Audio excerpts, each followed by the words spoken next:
Welcome back to another edition of D-Sweet Nation. This is Ray Ascencio. I am Dan Hutchinson. And with us today, we have a very special guest. Very honored to have with us today Saginaw's own current Impact wrestler, former X Division champion, Mr. Rohit Raju.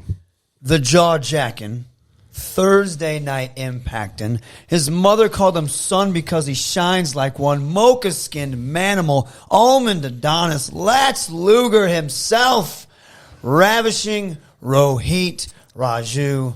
Thanks for having me on. Oh, and I forgot one. God created all men equal, and then he made me the sequel, ravishing Rohit Raju. There we go. I think I got them all. Thank you for being on here.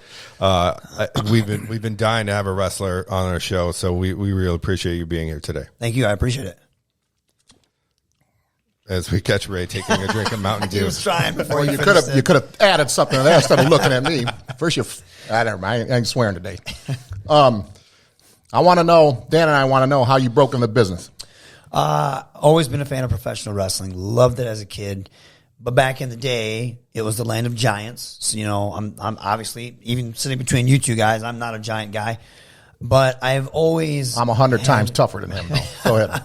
I've always had, like, charisma and personality and love to, like, entertain and just have fun. And then when I was in high school, that's when WCW was really big, Nitro, and I saw the cruiserweights. So I got to see Malenko, Mysterio, Benoit, Jericho, Hoovy, Psychosis, Eddie, and I was like, man, I can do this. I can do this. So I started working when I got out of high school, trying to find schools to go to. There was Lima, Ohio, which was Al Snow's place down there. That didn't really work out. And then there was a House of Truth, which was right in Detroit. That didn't really work out because I was working full-time, so I wouldn't have made it there in time. Then I found a guy right here. Well, he's in Davison, but now he's in Flint. But his name is Xavier Justice, and he had a school. And we literally, it was very old school, wrestled in a barn. In the wintertime, it was the worst because we were in triple layers of clothing, taking bumps. Plus, you're getting slammed by guys that don't know how to slam you yet or give you moves.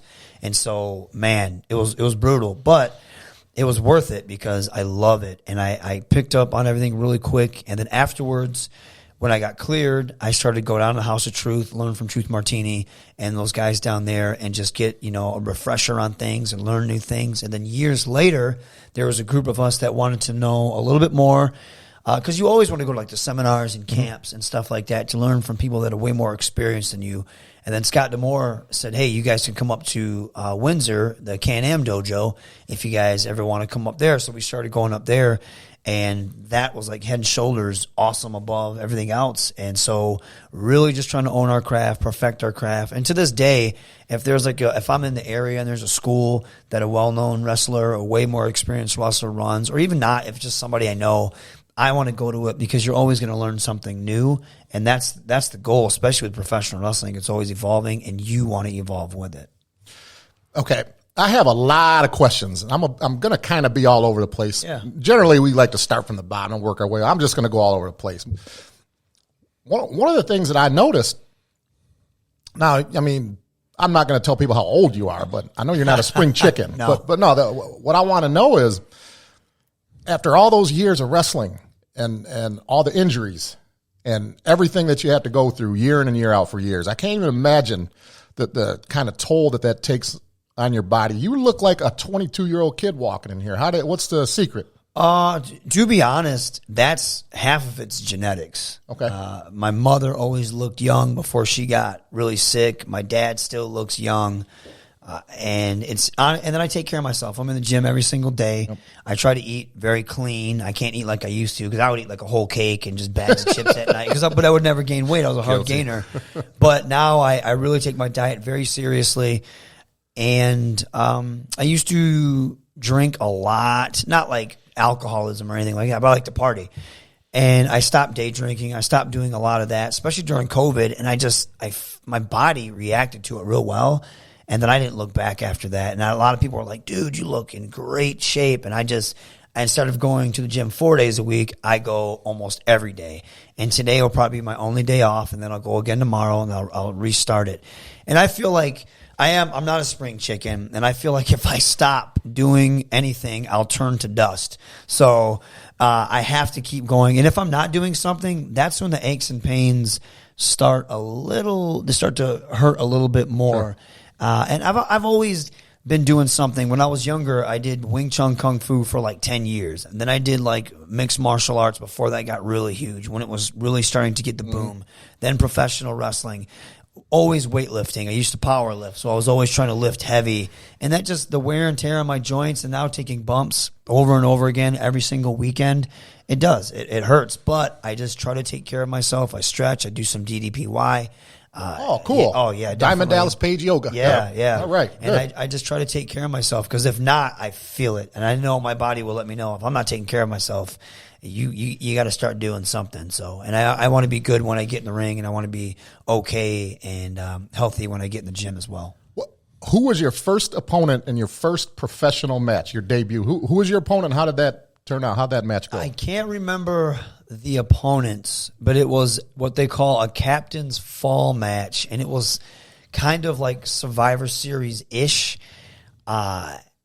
And it had to do, I don't remember the rules, but it was for Xavier Justice. And I remember, I think it was like 4 or 5 people on a team. And that's how it was. And I was like 100 pounds soaking wet is what I looked like. And I had like these blue tights that I got from, I think, Dunham's. And then I had someone, what is it, like... just Bedazzle? Not bedazzle, but I took them to one of like the t-shirt places, and they like screen printed something on it, and it looked super chintzy, but I didn't care. And I had like big volleyball knee pads on and MMA kick pads, and I looked like a straight jabron. But wrestling gear is so expensive. My God, to this day I have to wait to buy like a good set of gear. You know what I mean? Because it's so much money. That's a bill right there. But yeah, and I didn't care. I was just in the ring. I was entertaining, and I felt it. And every time doesn't matter who I'm wrestling, what kind of show it is, I still have the butterflies in my stomach before I walk out there. But as soon as I walk through the curtain and the music hits, it's go time.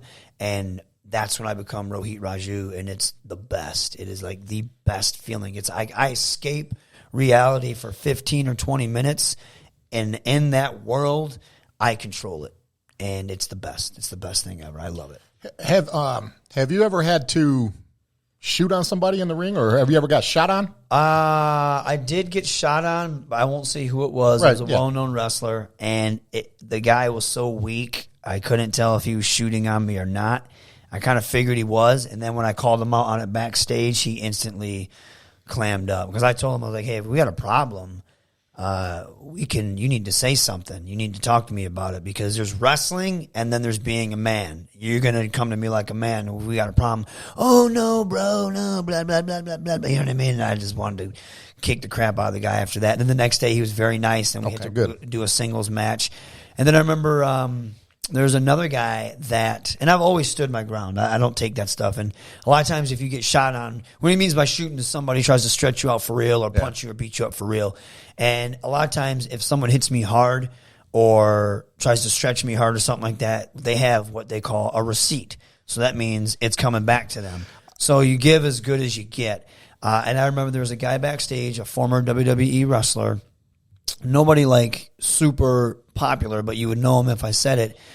And I think he had been drinking the day before or that a little bit early in the day, and he didn't want to wrestle me for whatever reason, and he wanted me to do like a terrorist gimmick and all this stuff. I was like, no, that's not my gimmick. That's not who I am. I've wrestled this show before. They booked me for who I am. And I said, I'm not doing that. He's like, well, what kind of heel are you? And I was saying it, and he's like, oh, you think you're the cool heel, yada, yada, yada. I said, no, this is what I do. And I said, look, man, if you don't want to work with me, there's other people. I said, I'll go find somebody else to work with. I don't need this. I'm not going to do what you say. I said, you're not going to bully me and nothing. And he's like, well, we're not locking up until you get the crowd to chant, you suck. I said, done. I said, fine, cool, I'm fine with that. And he's like, you think you can do it? I said, I know I can do it. I said, we might as well call the rest of the match because we're going to have to lock up as soon as you get out there. And he's like, well, I don't think we will. I said, okay. And then I cut a promo. Before he even got out there, the crowd was chanting, you suck. And then he got in the ring. We had our match, and he apologized to me backstage. And he's like, I'm sorry, man. He goes, I didn't know, and yada, yada, yada. It's like, don't be that guy. Don't be that guy. Rhino is the coolest. Oh yeah, Rhino, ECW. Dude, Rhino's been everywhere. He's been to the top of the mountain, and he's the coolest guy. He treats everyone with respect. He treats all the younger dudes great. When you call matches with him, he's not a dick. He's not a jerk. He's super awesome. If Rhino can be that way, there's no reason why anybody else can't be that way. You see some of these guys that forgot where they came from, forgot how hard it was to break in, forgot how hard it was to get a break. It's like you were once where we all were. And so I always, like young guys that want to send me their matches or girls that want to send me their matches, their promos, ask me to watch. I do, because I know how that is. And it's weird. Sometimes I'll walk back into a locker room and they're like, oh, man, Rohit. I'm like, dude, I'm just a guy.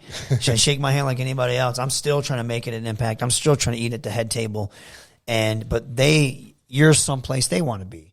So it's like, treat them with respect because they're just trying to make it. And you know what? They may go farther than you. And they're going to remember that if you treated them like shit. So, I'm sorry, if you treated them like crap. But no, you're all right. No, you're fine. So, like, I always, you give in, you treat people with respect because they respect you. They're looking at you like you're something. And I still don't feel like I'm anything because I'm still hungry and trying to get where I want to go. And these guys just want to get where you are. So you treat them with respect and help them out. And I never understand that why some veterans will be jerks to people. It's like, whatever, man. You ain't nobody. You know? You're nobody. So, Rhino, I was a big Rhino. Well, no, I'm still a Rhino fan. You know, I go back probably about 22, 23 years ago when he was on the ECW roster from Detroit, right? Yeah. Yeah, from Detroit guy. And I've seen him conduct interviews. He really does seem like he's a nice guy. Like, yeah, Rhino's cool. Outside of the curtain. Yeah. Good guy. And that's another guy that I could use, for example, like that I would ask, man, you've been doing this for so long and you look so great. You know, I would ask him something like that. Yeah. So speaking of receipts, can you tell us a story, either a funny story or like an extreme story where you had to give someone a receipt in the ring? When first time I wrestled this dude in Indiana, I know there's a time I'm forgetting. I know I've had to give it to somebody before. But there's this guy in Indiana that was taking liberties, just stomping me. And I remember I just started to kick the crap out of him. And then when I got backstage, I asked him, I said, dude, do I owe you money or something? I said, what was up with that? And he was like, what are you talking about? I was like, you were stomping me in my head out there. I said, do we have a problem? And he's like, no. He goes, that's how I was trained to lay it in. I was like, no, man, you can lay it in, but you can't be kicking me in my head. Like he was literally stomping me in my head. There was a time where my good friend Jake Something and we've wrestled 1,000,000 times, and there's a picture of it. We were wrestling in Bay City, and he stomped me so hard. We both started laughing in the center of the ring, and there's a picture. I'm like this, and he's looking down at me, and he's laughing. And we still talk about it to this day. And, of course, I gave him a receipt. He knew it was coming. But there's been plenty of times where I've accidentally kicked him in his face. And, so I kind of had that coming. And or I've just cannonballed him in the corner and just laid waste to him. And, so there's times. But we laugh about it. And when we're in the ring with someone you know and you catch them real good and you're like, oh, shit, man, I'm sorry. And you just kind of like, oh, it's okay. You know what I mean? God dang, dude, just lighten up there. But there's been a few times. There was a time where a guy broke my nose, and I wanted to kill him. He gave me the DiBiase fist drop, and I said, do you need me to turn my head? He goes, no, I'll hit you in your forehead. Nah, he hit me right in my nose, punched me dead square in my nose, and it just went, and the blood was all over my face. And I got up instantly and just started forearming. I'm like, what the fuck? Blah, blah, blah. And then the vet on the thing, he goes, oh, I thought it was your eye. He goes, I couldn't tell where you were bleeding from because the blood was all over the place. And he broke this, and on one of these sides, it kind of sticks out. It's not as bad. Luckily, I could still breathe out of it and blow my nose and stuff like that, so it wasn't too bad. But, yeah, he broke it. And that sucks, too, because you trust people to take care of you. Yeah. You're going to get some very stiff shots. Like, they would always talk about when Steve Austin would punch you, he was hitting you with like a stiff shot. He was hitting you with potatoes. Hey, goddamn kid, take these punches. Like, Steve, no. And but it's like sometimes it happens. You know what I mean? A stiff kick. Some guys kick you like they're kickboxers. Like there's this wrestler named Kenta, and you can tell he's just laying dudes out with these front kicks, these roundhouse kicks. And sometimes you can tighten up and you take it, and sometimes it really sucks. But normally a guy can hit you like that and it's not going to do damage. It just hurts. Like chops hurt. Somebody chops you, they back club you, they club you in the chest. You're getting clobbered. That's what it is. You know what I mean? But it's safe, but it still hurts. We were doing that, and I trained guys out in Saginaw at my school, and I had them doing strikes. And I'm like, all right, guys, line up in the corner, get a partner, push the head back, club his chest. And you see guys just kind of half-assing it. I'm like, no, push his head back, club his chest. And you lay it across there, and you're laying it across the guy's chest. And it sucks for like 10 seconds, but then you move on. You know what I mean? But it's safe. You're not hitting him in the sternum. You're not hitting him in his throat. Same thing with a chop. I hate guys will just fire off chops. It's like, dude, watch where you're hitting me. You hit me in my nipple. You hit me in my throat. You hit me in my face. It's like, catch me across the chest. My chest is going to be like hamburger, and it's going to suck. But that's what it is. You know what I mean? Yeah. So a lot of people think, those are pulled. And some punches don't connect. Some kicks don't connect, and you still try to sell it anyways. And some do. And you're just like, oh, man, I've had my bell rung a few times. I've had my bell rung more times in wrestling than I did when I was doing MMA. Getting dropped on my head, someone falling on me. I got concussed so bad one time. This guy, big dude, my height, but like 230 pounds. We were all supposed to catch him. He did this crazy flip off the top rope to the outside. I was the only one that caught him because he was like, dude, no one ever catches me on this. I said, I got you, bro. Don't worry. If no one else is there, I'll be there. I was there. It was like the Wicked Witch getting hit by the house. Killed me. Damn. It was basketball flooring. I hit, and I immediately said, oh, my God. And I said, I don't know what's going on. And my buddy rolled me off to the side, and he goes, you okay? I said, no, man. I don't know where I am right now. And he goes, I'm going to roll you off. There's another dive coming. And he sends the ref to check on me, and I'm just like, I don't know where I'm at. I don't know what's going on. I'm instantly concussed. And then my mind starts coming back to me, and I'm like, where are they at? Are they doing strikes in the ring right now? He's like, yeah. And I look up. I said, okay, I know what's next. But I finished the match fine, but I don't remember finishing the match. It was like a dream. And then after the match, I felt like I was drunk. And I was so concussed, and my knee, I did something to my knees. There's a picture of it online. I'll have to send it. I'll send it to you afterwards. But he just flattened me. He's just like getting hit by a meteor. So that happens. You know what I mean? I know we were talking about this off air, but people are like, oh, professional wrestling, it's fake. You are the lead actor and a stunt man at the same time. So I know what's going to happen. The outcome, yes, we all know it's predetermined. But it hurts. A ring is literally steel frame, 2x12 boards, a gym mat, and you have to know how to land. And that's what people don't understand about wrestling. They don't. That it's scripted, yes, but the physicality of wrestling is 1,000% real. Yes, it is. Ask the MMA guys. I can't remember what guy recently. I can't remember if it was Cain Velasquez, but somebody. There's so many MMA guys that love wrestling and they want to do wrestling afterwards, and it's harder on their body. D'Angelo Williams, I was telling you off air, we trained him up at the Can-Am Dojo. He did a thing with Moose and Impact.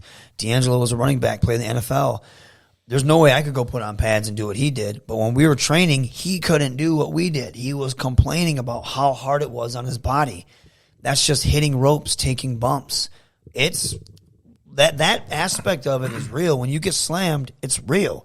And if you get slammed wrong, it hurts. It sucks. And then you got to think, you do this 2 or 3 times a weekend, or if you're like signed to you got to think if you're like a WWE, you're doing this every week. Especially back in the day, the schedule with WCW or AWA or NWA or WWF, that schedule was like you had like 2 days off, 3 days off, and you're traveling, not even counting the traveling, driving 8 hours or flying 4 hours, and you're cooped up after you've wrestled, and you're sweaty and you're gross and you're sore, your adrenaline's come down, and you got knots in your back and your knees need to extend, but your tendinosis is flaring up. People have no idea the cost, and that's why back in the day, guys were always on painkillers. They were taking anything they could to kill the pain. And now it's a little bit easier because weed's legal, so you can take get into cannabis and stuff like that, and that helps. But you still have to take care of your body. You still got to stretch. You still have to, my knee needs to get scoped. It is needed to get scoped forever, but I can't take that time off because that's my main money. That's the money. There's no insurance in that. There's no PTO. So I ride it until as long as I can. I don't want to lose my spot at Impact, but my knee I can't do heavy squats anymore. I got to do light squats. I got to warm up for a long time before I do it. Being in a car and my knee being bent for hours sucks. So, and just imagine a guy with a neck problem. Imagine a guy with a rib problem or an arm, or, you know what I mean? I sprained this wrist catching a guy in a dive, and I went to the gym the next day. I couldn't do anything. I wrapped it up, bought one of those things, like a sling thing from Meyer, and then I rehabbed it myself. Now I still can't bench press heavy, and it still hurts. You know what I mean? It still kills, but I took no time off. I wrestled that weekend, wrapped it up, babied it, took care of it, worked around it.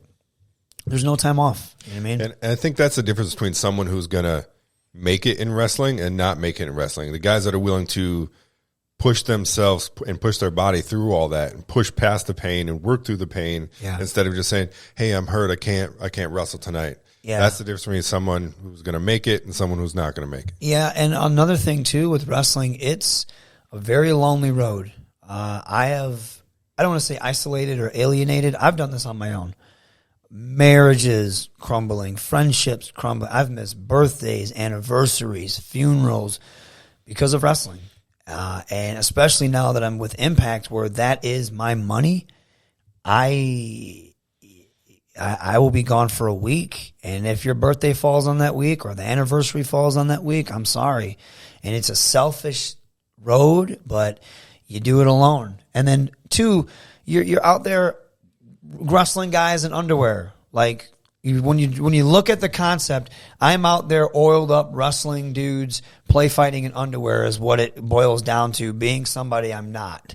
Being Rohit Raju, this trash talking wheeling dealing kid. You know what I mean? I'm that guy, and all I want to do is lie, cheat, and steal, and do all this stuff to win. But I'm Yusuf when I'm at home, and I don't want to talk to my friends. I go to the gym. I love playing with my dogs. That's all I want to do. I want to hang out, play some video games, watch a movie, and chill.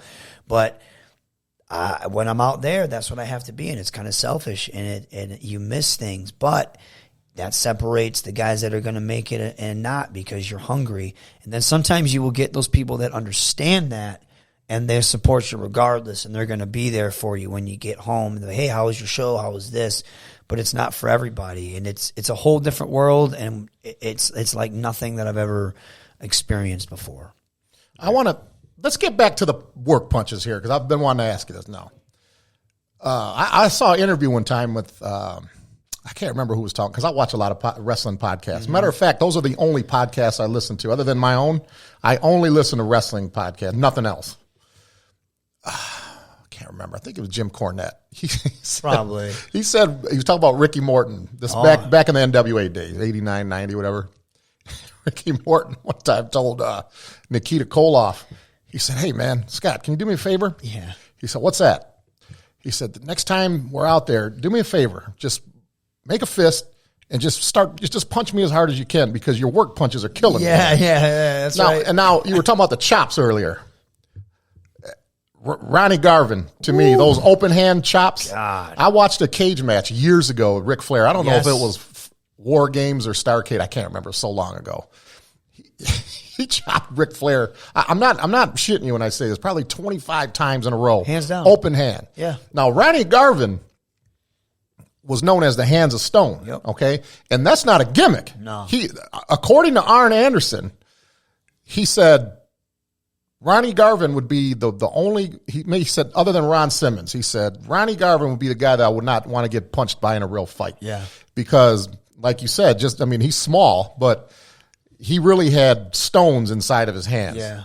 Now, okay, Ring of Honor. Now, you did a little work with Ring of Honor. Now, Jim Cornette, what was your first meeting like, when you met Jim Cornette? What was that like? I only met Jim once. I'm a fan of Cornette. I don't agree with everything that he says, but I listen to his podcast, and I am a fan of his. I don't know if he'd be a fan of my work. He does not like Impact Wrestling for his own, personal reasons. But I wish he would get a chance to watch my promos, because I think he would at least see that I respect the old school and love the old school, and I carry myself in a very old school fashion. I met Jim Cornette once. I did a Ring of Honor camp. I did real well at it. And this was back when like Roderick Strong was there. A lot of those guys were there, and Cornette was helping. I don't know if he was running it or he was helping run it. I can't remember, but he was there, and Roderick put me over to him, and it was a quick hi and bye. Not a quick hi and bye. I was like, "Hey, how you doing? Oh, that's good to know. He did well at the camp. That's awesome. Keep it up." And that was it. And then I was supposed to meet him at this XICW show when we did the Kobo show. But that's when they had him and Santino Marella there. And right when I got there, Cornette had just left because that whole thing happened when Santino that was at the airport. At the airport, wasn't it? No, it was at the Kobo. And then he slapped Santino, right? Yes, yeah. I think he slapped Santino, and then Santino was going to kill him. And then I can't remember. I wasn't there. I had just got there when all of that went down. So, because I was actually very excited to meet Cornette because, like I said, I'm a huge fan. I grew up watching him. And I was a huge fan of his work. And but like I said, I don't agree with everything he says. Sometimes I think he goes way off the deep end. And he's kind of one of those guys, like, if you did something that was wrong or he didn't like, that's it. You're no more, nothing. I can't. You're not a good wrestler. You're not this. You're not that. I don't agree with that. But because we've all done stuff in professional wrestling, like I've had to wrestle certain people or wrestle a certain way or do a certain gimmick match that I didn't want to do. But that's because that's your position, and you either do it or you don't get paid, or you either do it or you don't wrestle again. Yeah, because you're not going to tell them no. So you kind of have to go out there and do something stupid or something that you don't agree with sometimes. We don't all have because it's not like I can say, you know what, I'm not going to do that. And then next thing you know, you're not wrestling for this company. And then word gets out that you said no. Either it's going to get put as, oh yeah, good for him for standing up, or wow, that guy's hard to work with. And whoever gets the narrative first and runs with it, that's what's going to happen. Or they're like, you know what, we don't know who you are. We're not really interested in you. So no, we don't have anything for you. And the next thing you know, you don't have any money coming in because you blew your opportunity to stay with a company or something like that. So you have to, sometimes you got to eat crap and take it. You know what I mean? And sometimes you got to do things you don't want to do just to get through the night, get right? through the night, get to the right. next match. And sometimes he'll be like, well, so-and-so wrestled this, or he did that, and they're dead to me from now on. It's like, nah, it's not that black and white sometimes. But I'm still a fan of Jim. I like I said, I just don't agree with everything he says. Okay, I got a fun question now. I just thought of this in my head right now. If Macho Man Randy Savage called up Dusty Rhodes on the phone, okay? If Macho Man called Dusty Rhodes on the phone and invited Dusty to play open gym basketball at the school, and then we're going to go have pizza afterwards, how might that sound? Yeah, Dust. Yeah, this big Dust, who this? What do you mean, Jose? You can't tell by my voice who this is, huh? Is this Randy? This is Randy, the Macho Man Savage. Yeah, Dust, I was just thinking about going to get some pizza. Yeah, I needed someone to play a little pickup game with. You know when Hogan said he couldn't do it, but we all know Hogan's a snake. Yeah, don't trust Hulk Hogan. Yeah, lust in his eyes for Elizabeth. Ooh. What you're saying is that you want me to go to play some basketball with you, Randy, if you will. That's what I'm asking you. Yeah, you can play ball a little bit. Nikita told me you can play a little pickup game, and now we're going to see where you're at. Yeah, if you can last with the menace one, I'll buy you your first pizza, Dust. Yeah, if not, if we play 21, or maybe we'll play Macho. Yeah, it's my game. It's my version of horse, except you got to spell out Macho. Yeah, why? Because I'm the Macho Man. Yeah, if you can beat me. Yeah, if you can beat me. Yeah, if you can beat the Macho Man Randy Savage, that pizza's on me, yeah. But don't think you can get slick and bring out Elizabeth just like you did at WrestleMania, yeah. Me and Sherry, we had the game plan wrapped, yeah. What did you do? Yeah, you had ace up your sleeve, yeah. You brought out Elizabeth, yeah. You thought you had me, huh? Mind games, huh, Dust? Yeah, mind games. Yeah, I might be able to do that. There'll be no Elizabeth here with the American Dream Dusty Rhodes. Maybe Sweet Sapphire, but you talking about first pizza's on you if the American Dream Dusty Rhodes can beat you. Well, let me tell you something here, Randy Savage.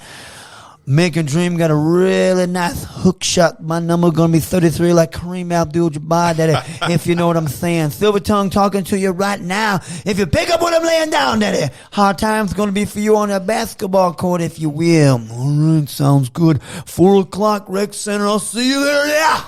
Wow, man, I never thought I'd say this, man, but Bruce Pritchard, you got company now, man. That was pretty damn good. Frey Caliendo, Jay Farrell, watch out. Bruce Pritchard, Something to Wrestle With podcast, one of my favorite podcasts. He does great impressions, and yeah, Bruce, you got company. Bruce got company now. God damn it, pal. His Vince kills me, man. What do you mean? He's a turtle. Look at him. What's your favorite Bruce Pritchard impression? Vince, hands down. I do love his Macho Man, but so many people do Macho Man. There's a comedian, is it Kevin Soderbergh or something like his Macho Man is Andre, is Jake the Snake. It's like, man, really good. But Macho Man, my favorite wrestler growing up was like Sting or Ultimate Warrior, and then it became like some of the cruiserweight guys, but now as a professional wrestler, it's Macho Man because I feel like he embodies what a professional wrestler should be. Looks the part, walks the part, talks the part, looks like $1 million, can tell a story in the ring no matter who he's with. And to me, that's like what you should be. But I think out of impressions, I love listening to Bruce Pritchard do Vince. And it's so funny. God damn it, pal. He'll do like Vince real serious. It's what just the fuck was that? Yeah, exactly. Yeah, it's so funny. I actually got a chance to talk to his brother. Tom, Dr. Tom man, Pritchard. You talk about knowledge. Oh, his Dusty is really good too. Like I can't touch his Dusty's amazing. But just listening to him talk and drop stories and knowledge, man, what a night that was. We were in Wisconsin and he did a seminar and we all went back to this guy's house, David Hero. Great dude, great promoter. And he had us all over there. And Buff was there too. That was really cool. So we're just sitting at this table listening to Dr. Tom tell stories. And it's like being a kid at a candy store. It's fantastic. And great, awesome dude. But the Vince impression from Bruce, that kills me every time. I like all of his impressions. I got a tie. I like his John Laurinaitis impression. Oh, yeah. And his Michael P.S. Hayes impression. Doot. Yeah. Speaking of Sting, if this don't prove that I'm a wrestling fan, I don't know what does. I got this tattoo 30 years ago. Oh, yeah. Sting. Scorpion? Yeah. Nice. Okay, my birthday's in September, so I'm not a Scorpio. When people ask me about that, Sting was my favorite wrestler back then. My birthday is legit the same day as his, March 20th. So I was like, as a kid, the old PWI magazines, they had a poster and it would run down the guy's stats. And it said March 20th. I was like, oh my God, Sting's birthday's the same day as mine. And I used to have a stupid rat tail like he did back in the day, looking like an idiot. But and then that was Surfer Sting days, yeah. G.I. Joe, at one point in time, they had these figures that came with face paint. And so I was always painting my face like the Ultimate Warrior or Sting, or tried to. It looked like someone just went like this. But I was trying to paint it like Sting and Warrior, the Road Warriors and stuff like that, and I was just a huge fan of all those guys. What is your earliest memories of professional wrestling when you were a kid, when you were a fan? What are your earliest memories? You say that. It was my dad was channel changing, and it was a match between the Road Warriors and the Koloffs. It was WTBS Saturday night. They were showing clips of old, I think it was a Great American Bash or Starrcade, and they had a Russian chain match. And I was like, what is this? This is awesome. These guys look like they're out of Mad Max. Who are these guys? And he's like, oh, this is professional wrestling. I'm like, tell me more. You know what I mean? And then I saw Hulk Hogan, and I had this yellow Superman shirt, and my mom cut the back so it looked like Hogan's.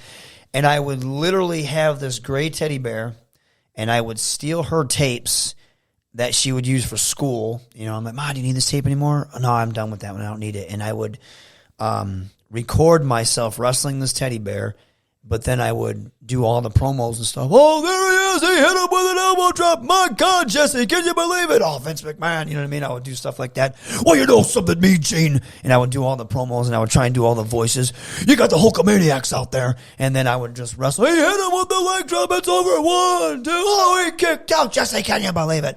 And I would just constantly do that. And I would wear this yellow Superman shirt, and it was dirty and grimy, but I never wanted my mom to wash it because I didn't want it to get ruined. And the teddy bear I wrestled had like one eye, the nose was halfway off, and I would Jimmy Snuka it off my bed and hurt myself, and then go back to it and try to figure out how to give it elbow drops without hurting myself. I was like, how do they do this? I don't get it.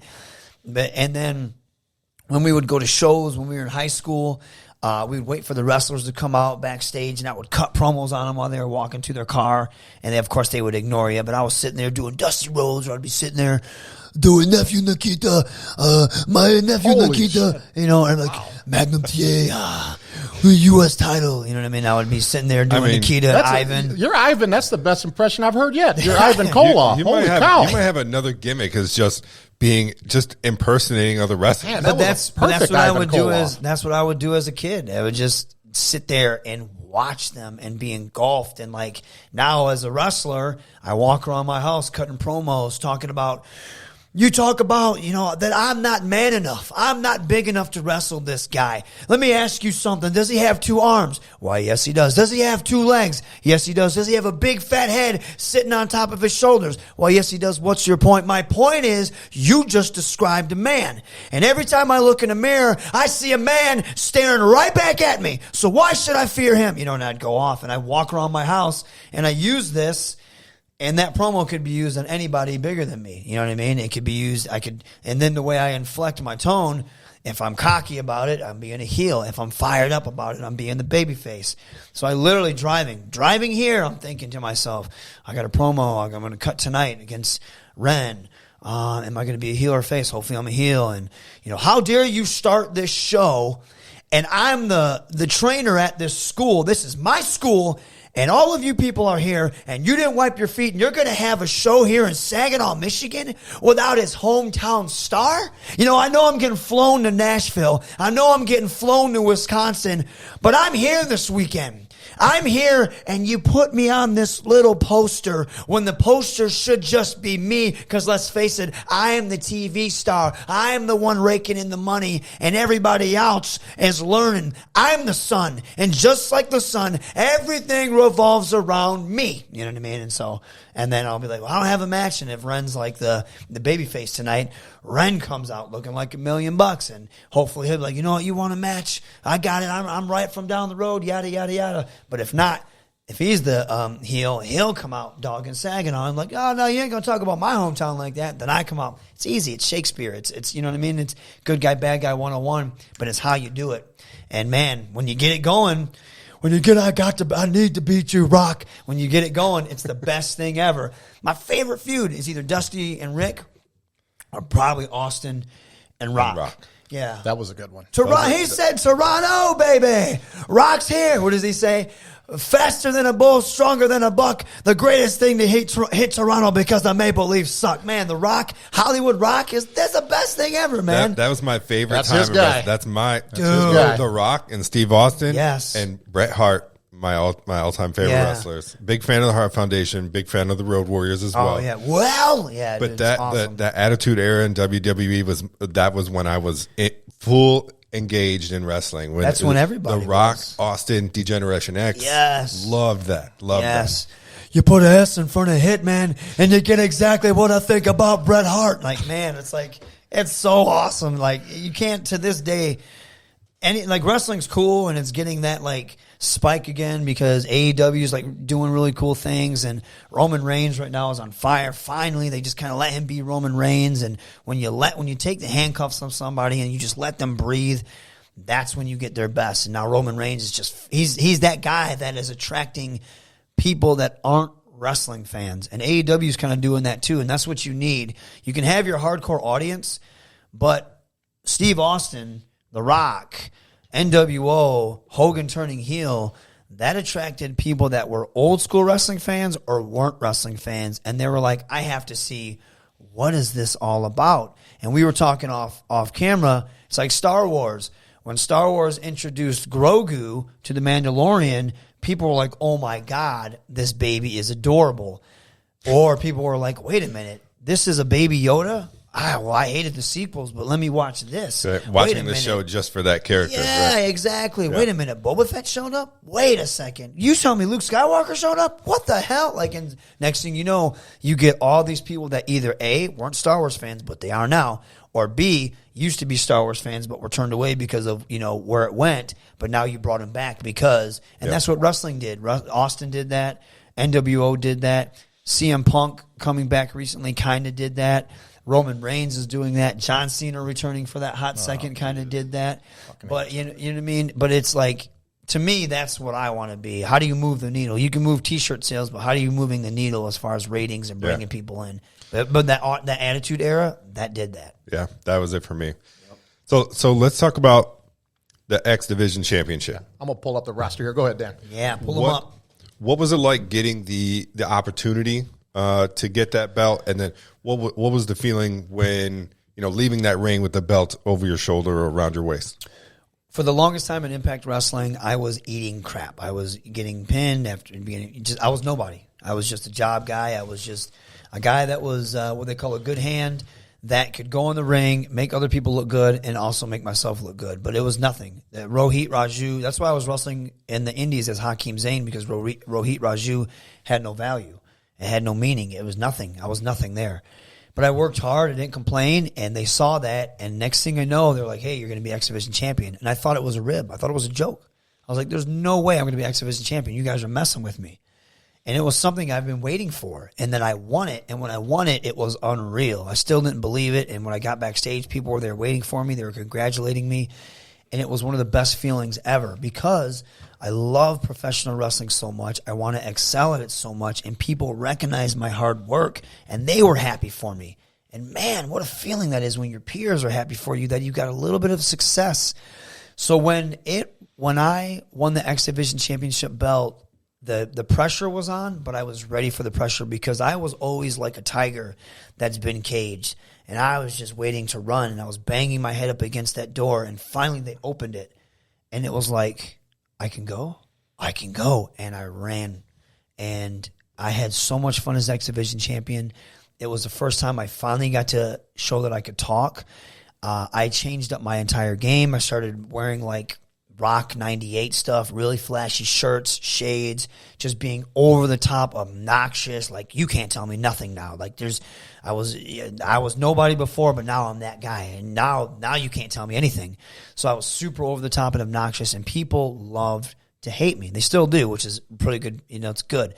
But man, walking out of the ring with that belt that Kurt Angle held, that Samoa Joe held, that AJ Styles held, that Low Key held, that Christopher Daniels held, that Jerry Lynn held, like just these guys, that the best, and being in that class, unreal feeling. Still, like when you say it, like sometimes I forget, and then it brings it back up. It's like, that meant the world. But being hungry, that's not what I want to hang my hat up on. I don't want it to be that one good run. I felt like I breathed new life into the division. I did things that were different. I took the belt home. I was on social media. I would be grilling with the X Division belt. I would be doing squats with the X Division belt. I would play video games, and I would have the controller in front of him like he was my little kid. I would be drinking coffee in the morning, and I would make sure he had a coffee mug, and I would be toasting him, cheering him. You know what I mean? I would do stuff like that. Nobody told me to do that. I did it on my own, and it was entertaining. And I think that it showed that I was ready to go to that next level. And that's all I want to do. I always say, like, I was at the kids' table for the longest time waiting for scraps to get thrown at me. And then I finally had a seat at the big table, and I tasted how good that food was. And now I don't want to ever leave the big table. And so now I'm fighting back up to be at the big table again and to stay there, because I feel like I deserve to be there, but I feel like I do something different than everybody else. And I know my answers are long, so I apologize, it comes to me as I go. I don't wrestle like what today's wrestling would be considered over, as far as like the acrobatics, the flips and stuff like that. As you can tell, I'm very old school. To me, being able to cut the promo, which I don't think there are too many guys out there that can cut promos nowadays, to be able to have you hate me. Like, I did an autograph signing, and there were people there that did not want my autograph. Not because I'm, loser, whatever. They didn't like me. Like, legit. I would say something to them, nice, and they'd be like, they would be rude. And I'm like, these people really don't like me. I would have done the same thing to Triple H back in the day. Exactly. I fucking hated Triple H. But that's the thing. They didn't like me. I'm like, they really don't like me. I'm like, that's real heat. That's awesome. It's taken away from my money, but you know what I mean? And that's cool. And I will, but like fans, wrestling fans, sometimes they overstep, especially on social media. So I'll be a dick to wrestling fan. I don't care. Like once you open your mouth, you're fair game. And especially if you say some foul stuff, oh, you better believe it's coming back. And I don't want to hear you crying about it after it does, because you are fair game. You stepped into my arena, and now I'm going to give it to you. And that's just how it is. And next thing you know, they will shut right down because they're not expecting that. They're expecting me to be like, oh, dirt. Nah, man. You want to say some stuff, and if I catch you at a show and you said some stuff on Twitter, you better believe I'm going to get in your face. And I have done that, and they will shut right down, and they will shut up because, you know, I don't play that. You know, you ain't going to say that stuff to me. I've heard stories of wrestling fans who actually like that. Like they'll go to shows and they'll interact with wrestlers, you know, heels, of course, and they'll say something to them, and they'll be in full heel mode, talk to them and tell them to go sit the fuck down, kid. Yeah. And they love it. They're like, oh my God, you know, like Rohit told me to shut the fuck up and go sit down, you know, like so some people love that. I'll tell fans to eat shit online. They'll say something. Oh, blah, blah, blah, blah, blah, Rohit. And I will literally respond, eat shit.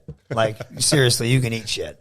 Like, you don't even know what you're talking about. You're just some fat dork that doesn't know anything about professional wrestling. Eat shit. Like, I don't care. But that's the thing. That guy's going back and telling his friends, Rohit Raju just told me to eat shit. Can you believe that? Maybe. Or sometimes I'll be like, well, you can't say that to me. Blah, blah, blah, blah, blah. And I'll say, eat shit again. So, you know what I mean? I don't care. Cancel me. I'm already canceled. So, it is what it is. All right, listen up. 2 words you should know. Benny's Beer Hall. That's right, Benny's Beer Hall is coming soon. Located in downtown Millington, Benny's Beer Hall is the newest spot to grab a cold craft beer, watch the big game, and hang with friends. Benny's Beer Hall will feature 16 beers on tap using the Nordic Tap draft system. TVs throughout the beer hall guarantee you'll be watching the game that you want. And if you're hungry, Benny's will feature some of the area's top food trucks and local carry-out cuisine. Benny's Beer Hall, coming this fall in downtown Millington. We'll see you at Benny's. Prost. Well, okay, there's something you said there that I really, really loved. I'm glad you said it. It makes me feel good. Love to be hated. Yeah. Okay, it's 2021. You don't really hear wrestlers say that much. Now, Dan and I were talking about something last week, and I can't wait to hear your opinion on this. We were talking about when Sergeant Slaughter and Hulk Hogan in 1991, when they had the build-up for WrestleMania 7, when the Gulf War just started. And Sergeant Slaughter was a Iraqi sympathizer. Yeah. Now, in my opinion, I liked what they were doing. Right. Because I don't know how it is now, but back then, I mean, there really isn't nothing sacred in the world of professional wrestling. Whatever's going on in the world, they put it out there. Right. Now, you're old enough to remember that. What did you think of the Sergeant Slaughter thing when that was going on with Hulk Hogan? As a fan, I hated him. I hated Slaughter. But hearing the fact that his family was getting death threats, yes, there's a line like you want heat, but not.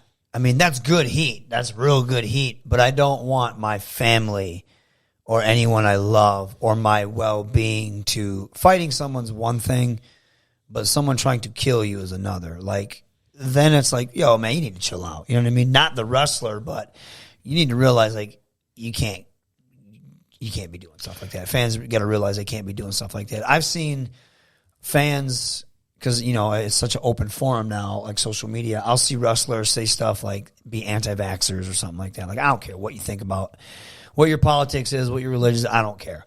Like, whether we agree, if you're a good person, you're a good person. Whether we agree on that, okay, we don't agree on it. It is whatever. But I've seen good people say stuff about, like, the vaccine or COVID, and fans just like, oh, my God, like, you need to be fired, or I hope your unborn kid dies. And it's like, what? Like, just because of his opinion? Like, I don't agree with his opinion, but that doesn't mean I hate him.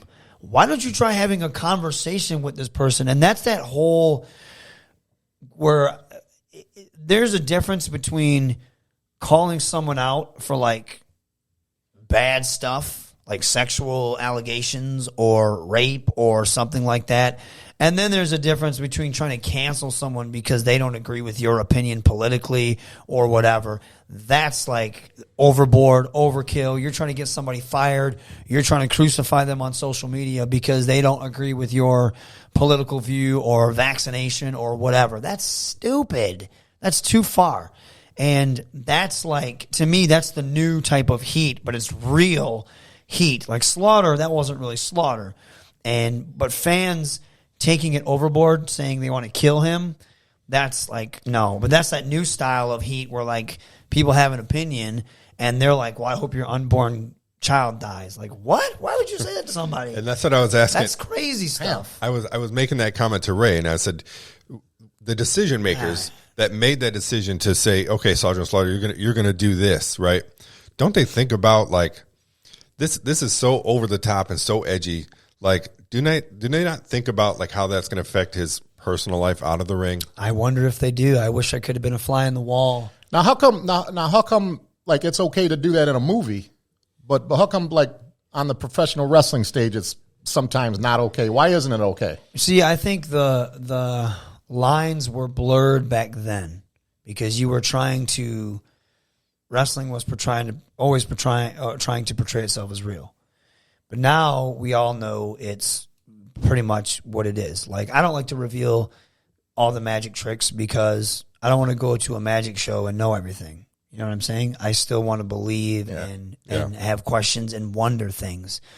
But now I agree, the movie metaphor, it's the same. You know what I mean? I agree with you. It's like, why can't we do that in a movie? Why can we do it in a movie, but we can't do it in professional wrestling nowadays? Like, you should be able to now because everyone knows it's what it is.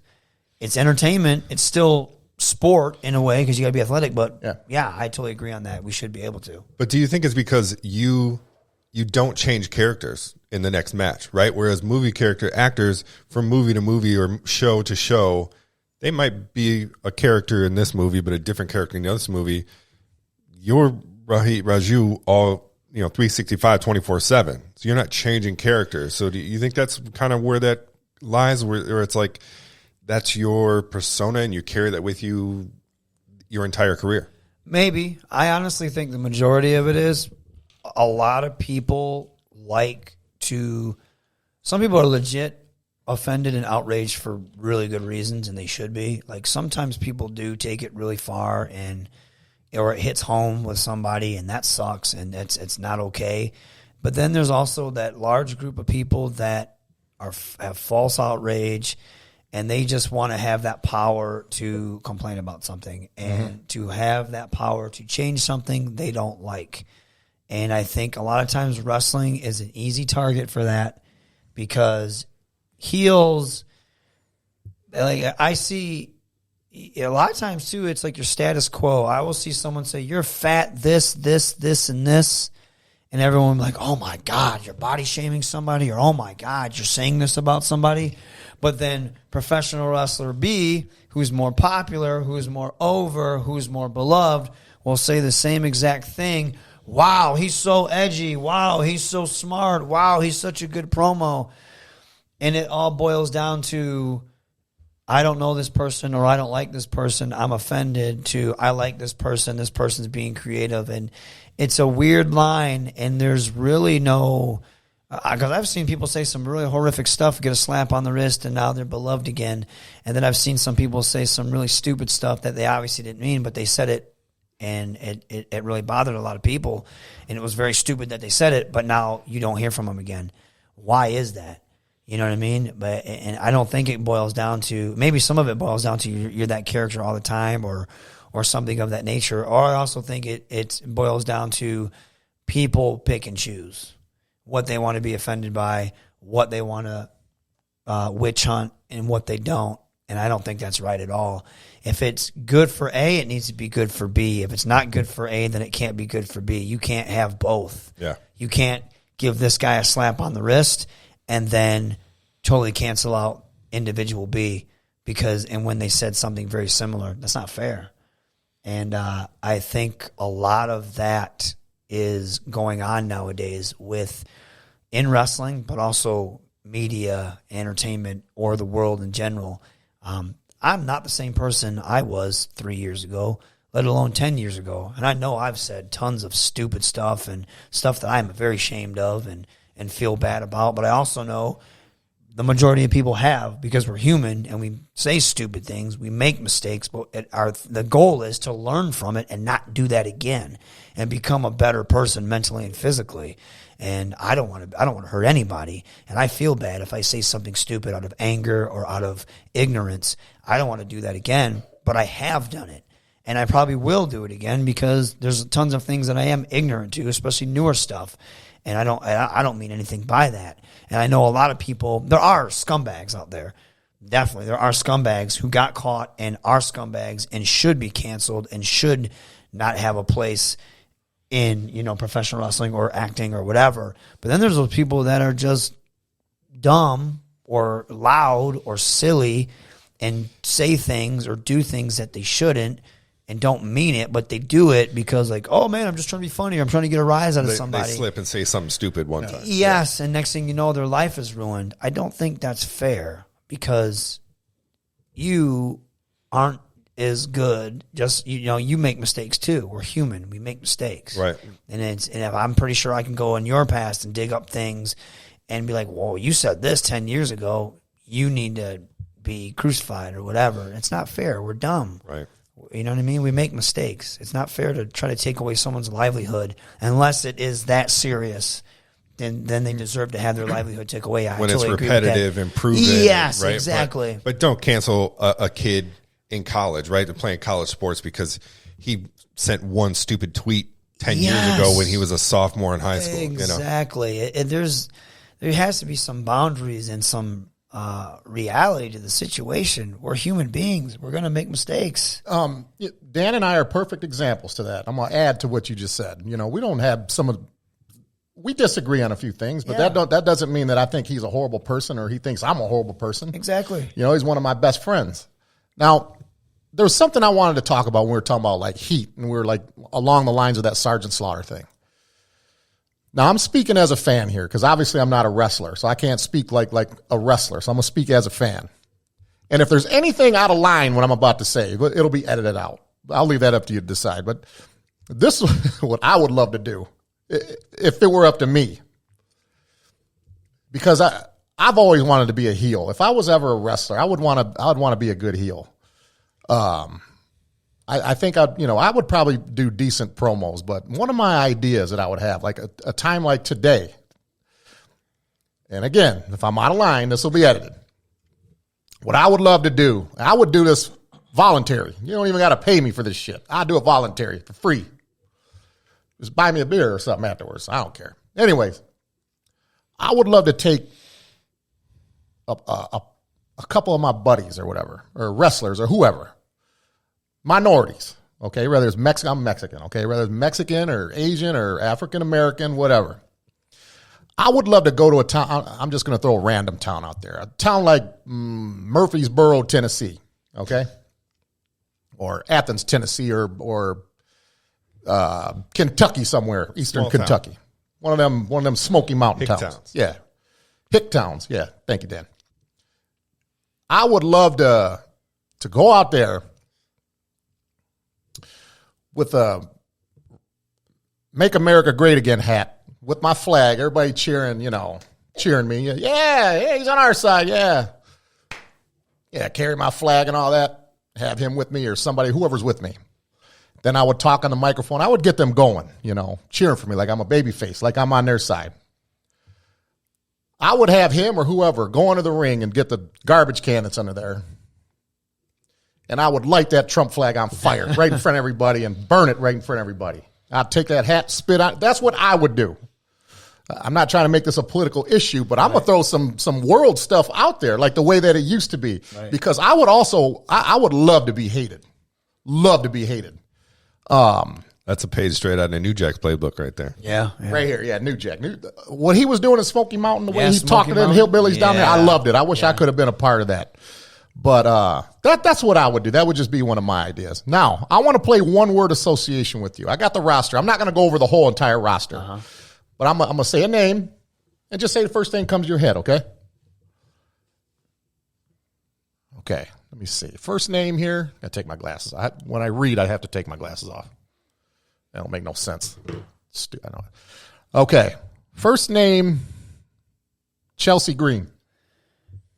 Chelsea Green. That's Cardona. I dropped her on her face. Caught her with a knee. Rival. She's a rival. Okay, fun fact about Chelsea Green. She looks like my 2 youngest kids' mother. Oh, okay. I call her Chelsea Green all the time. Okay. Next name, oh, man. Dude, David Penzer. Oh, man, Penzer's cool. I would say legendary announcer. I mean, I know it's one word association, but that's No, just say what you feel. It don't got to be one word. okay. But yeah, I'm a big fan of David Penzer because during the Monday Night Wars, I was strictly Nitro. I like Stone Cold Steve Austin and then Bret Hart, the guys that Dan mentioned earlier. I like them. I backed Monday. You see our logo looks like it don't look like the WWE logo, but he told a story because, like I said, I listen to podcasts all the time.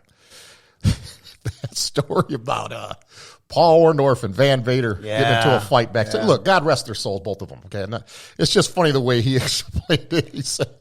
He said, Vader, he said, I love you, Leon. He said, you're one of my best friends. You know, I wish you good. This is when Leon was still alive.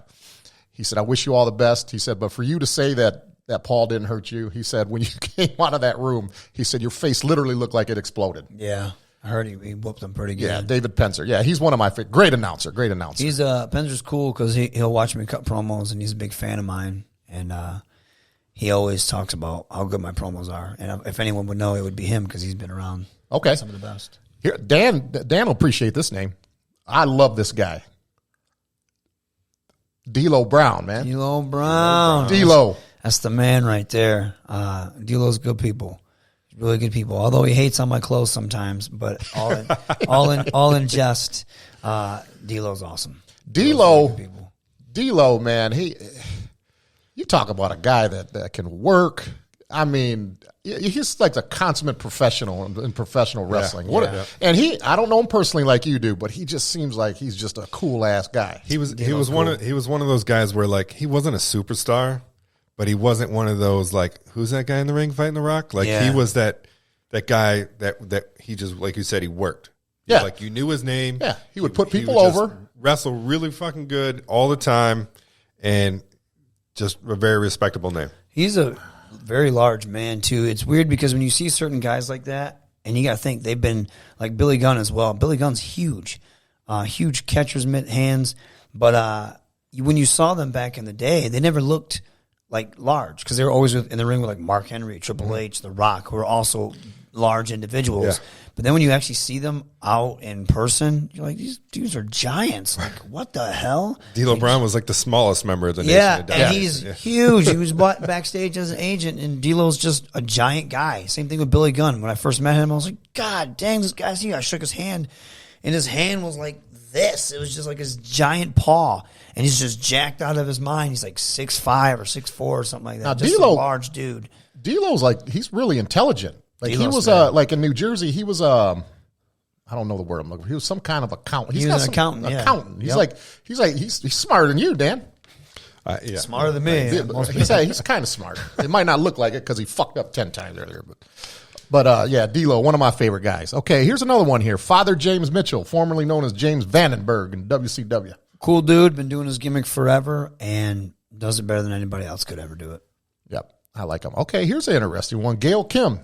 Legend. Love Gail. Just gorgeous, classy woman. Isn't she married to the Restaurant Impossible guy? I don't know. He does the protein, Robert Irvine, the protein bars. Older guy, muscular, looks like Al Bundy, looks like a muscular Al Bundy. Yeah. Gail's great. Funny story about Gail. Like the first time I met her was back in Orlando when I first signed, and she always looked like she didn't want to be bothered. So I'd say hi, but your etiquette is you want to shake everyone's hand the first time. Sure. Well, I stopped saying hi to her because she always looked busy and didn't want to be bothered. Well, apparently she was very upset about that. So one time we were in Mexico, we had got done with the show, and everyone was going back up to the rooms, and Gail came back down. She goes, hey. And I said, yes. She goes, you never introduce yourself to me. I was like, I did back in Orlando.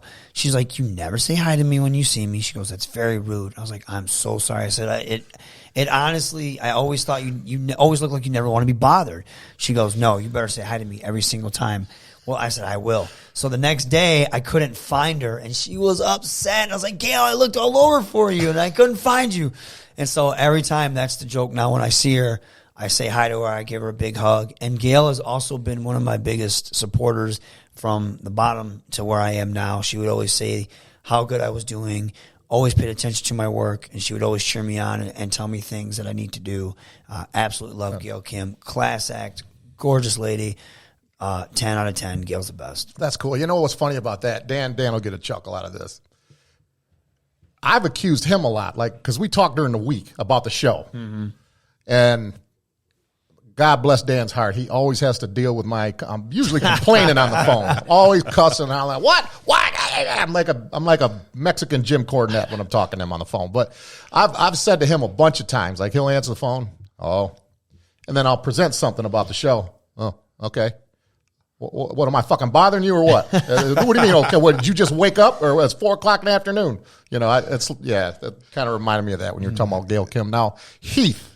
That's Heath Slater, right? Yeah, it's funny. 3-man, or was it 1-man band? That's another big dude. Of course, you look at him and Jinder and Drew, and they're all giants, but you don't think that. And when you see Heath, you're like, oh, he's not that big. First time I met him, I'm like, this guy's huge. And of course, when you see me, I'm not a big guy. I'm like cruiserweight is what I am. But of course, when I walk through the curtain, I'm a giant amongst men because my charisma is just over the top.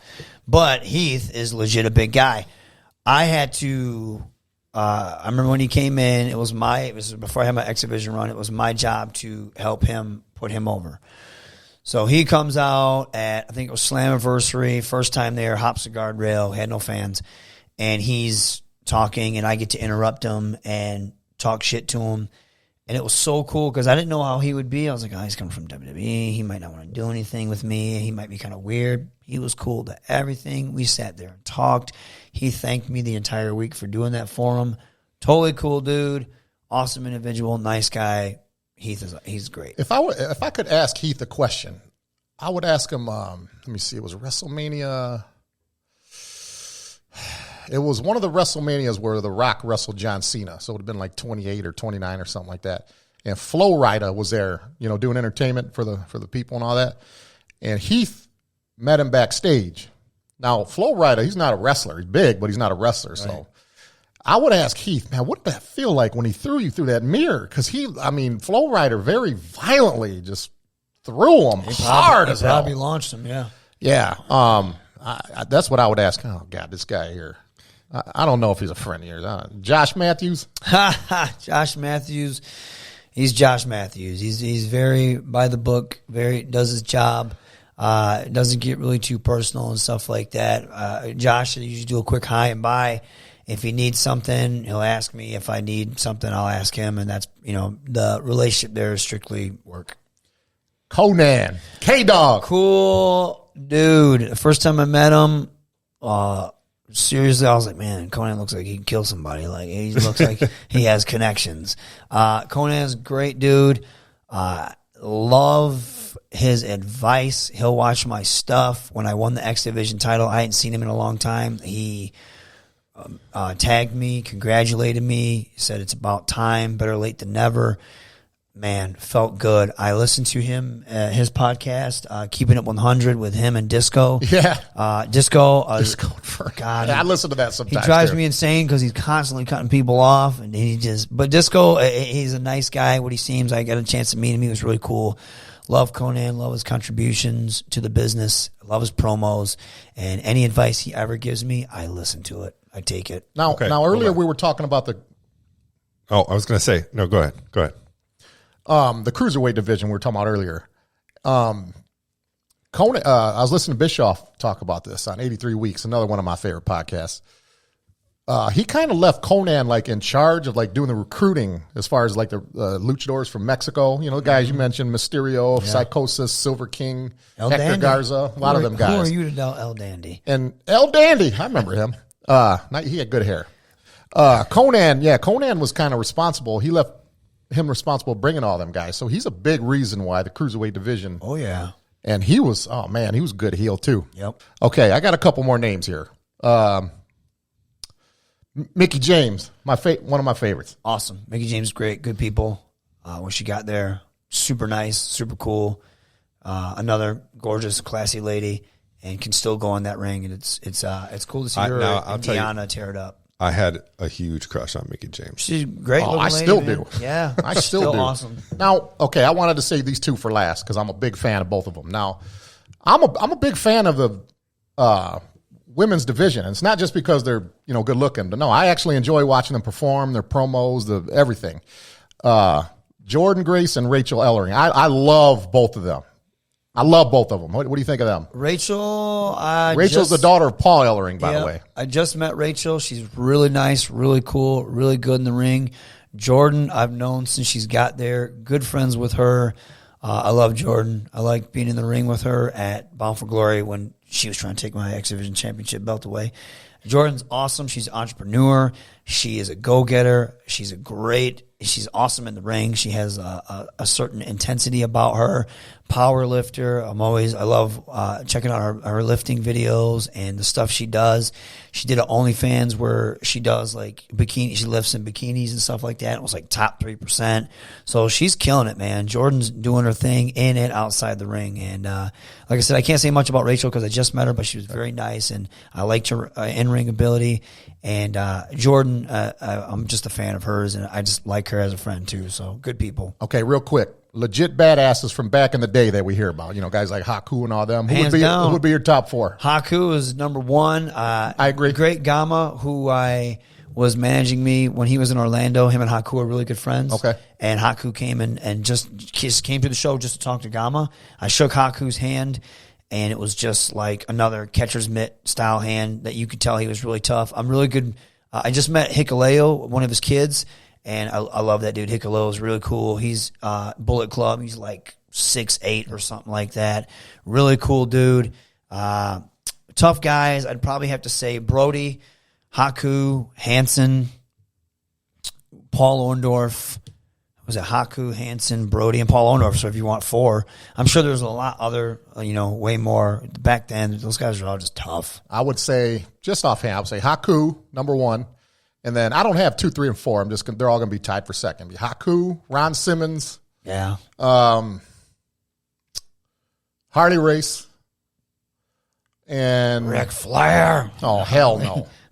No, I would have to say Harley's voice. I would have to say 1970s Afro Andre the Giant. I mean, who's gonna fuck with him? Yeah, nobody was. So there's my four. Andre. Do you have a list? What about Jim Neidhart?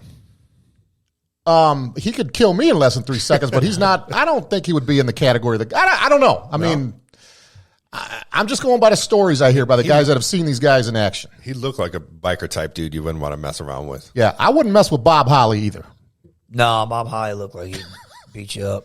First of all, I wouldn't mess with any wrestler. All wrestlers can whoop my ass, but if there's four that I'm really not. Not nowadays. Some of these guys out there look like they couldn't do anything to anybody. But then again, some guys are actually like shooters, so they'll tie you up in knots or box you and stuff like that. So you never know. Okay, one more quick question. I don't know who the best UFC fighter and who's the best shooter of all time. If the best UFC fighter of all time fought in an alley, the best wrestler of all time, guys like Carl Gotch, Ed the Strangler Lewis, the Briscoes. If the best shooter, Stu Hart, if the best shooter fought the best UFC fighter, who's coming out the winner in an alley? No weapons. That depends on if the shooter, no rules. The shooter gets his hands on him. Okay. Because a good striker is and a UFC fighter is gonna be able to take, probably defend the takedown. And then the best UFC fighter is going to be able to do what the shooter can do as well. So it all just really depends. No rules. If the shooter gets his hands on him, old school guys, probably looking to hurt. If he can't, the striker, the UFC fighter is gonna win. Okay, anyways, we're going to go around the table here. I'll go first. My fantasy matchup. I've told Dan this already. 1986 Randy Savage versus 2000 Booker T. That's my fantasy matchup. What's yours? Oh, jeez. Is that a good matchup that I just said? Yeah, I think it's any of those guys. I mean, any of them. But I'll come back to me. You go. Oh, man, you're putting me on the spot. Exactly. Man, fantasy matchup. I love the tag team matchups, so I would probably have to say I would love to see the Hart Foundation go up against, and I don't know if this may have happened, the Steiner brothers. Oh man, I don't know if they. I don't know if they've wrestled. I don't think they have. Well, wait a minute. No, the Steiners. I know that. Well, they didn't wrestle Neidhart and Bret Hart, but they wrestled Owen Hart and Bret Hart. I seen that like a year ago. Okay. I would love to see them do that in Japan if they did it. It was cool because when Scott tagged Rick and Bret tagged Owen, Rick and Owen had like a friendly shoot for like 30 seconds. I know you know what a friendly shoot is. A friendly shoot is let's do this for real for about 20 seconds and see who's, I don't know, the better man. But yeah, Owen and Rick.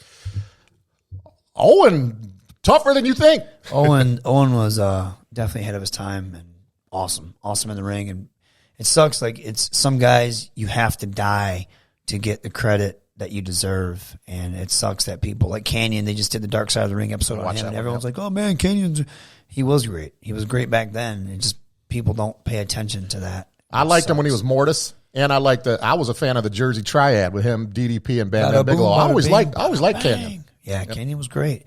I think if you, off the top of my head, old school. I guess a dream match. I would love to see '80s Flair versus 2000 or late '90s Austin. Or 80s Dusty versus late 90s Rock. Oh. So I think it's a mix of two styles. And I would like to see a whole program. That means like promos, matches, because I think the story that those four would have told with each other would have been money. Yeah, now that Dan's got me thinking of tag teams, my British Bulldogs are my all-time favorite tag team. 86, 87-ish. Road Warriors are mine. I would say British Bulldogs and the Steiners with the Michigan varsity jackets on. Mullet Scott Steiner. That'd be my fantasy matchup. Yeah. I got to get beat up by both Steiners on two different occasions. I'm sorry. No, they were actually really cool with me. They were really, really cool. And Rick really couldn't do much, so I just took care of him, and he was very appreciative of that. So that was cool. Okay.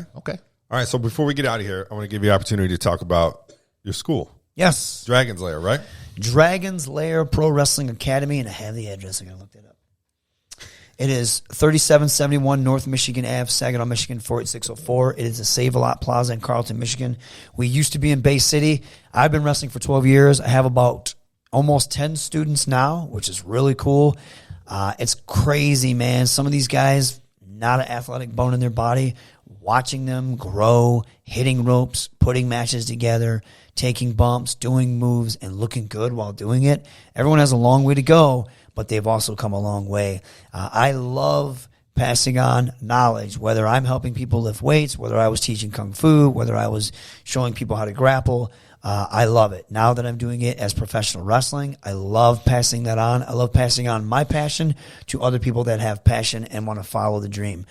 If you want to try it, man, you need to come do it. We do it every Wednesday at 6 o'clock. The first session is free. You can sit in and see if it's something you want to do. You can catch me on Facebook, Raju Zane 80. You can hit me up there. I absolutely love it, and I know how it is to think, well, maybe I'm too old. I started when I was old. I already had a house, already had adult stuff going on. You're never too old. You're never too young. Referees, managers, we do it all. So if you want to come check it out, please do. Absolutely love it. Tonight we are doing a show there at 7:30. Bell time 7:30. Doors open at 7. That's 3771 North Michigan, Saginaw, Michigan. I will be there. Rosemary will be there. Impact Wrestling's own Rosemary. She will be taking on John E. Bravo in a first blood match. They have a lot of history from Impact Wrestling. That's going to be good. I will be there taking on Ren Jones, Flint's own Ren Jones. Ren Jones is an up-and-comer. Looks like $1 million. He'll probably be on TV. He's already done some AEW stuff, so it's only a matter of time before someone gobbles him up. Of course, you can catch me on social media at Hakeem Zane, on Twitter, Raju Zane 80. If you want to show your boy some love, ProWrestlingTees.com/Rohit. That's ROHIT. And, of course, shopimpact.com. I have a T-shirt on there, and I think the Series 3 cards may have sold out, but I am in that pack as well. Awesome. So Ray and I had an idea. We wonder if you'd be willing to put Ray and I through some training, some wrestling training, and we film it so we can post it. Yeah, you guys are more than welcome to come out there. If anything, if we don't do it the day of training, we can figure out a day where we can do it. I'll have you guys come out, and we'll go from there. Okay. And I'll be have there. you. Oh, I know. And I'll tell you what to bring. And you guys are gonna want to bring some knee pads, some good shoes, and we'll have a fun time. And here's the thing about that is, we're going to be taking it seriously. We're not going to be out there assing around and laughing and joking like Matt Capitelli did before Bob Holly wrapped him up.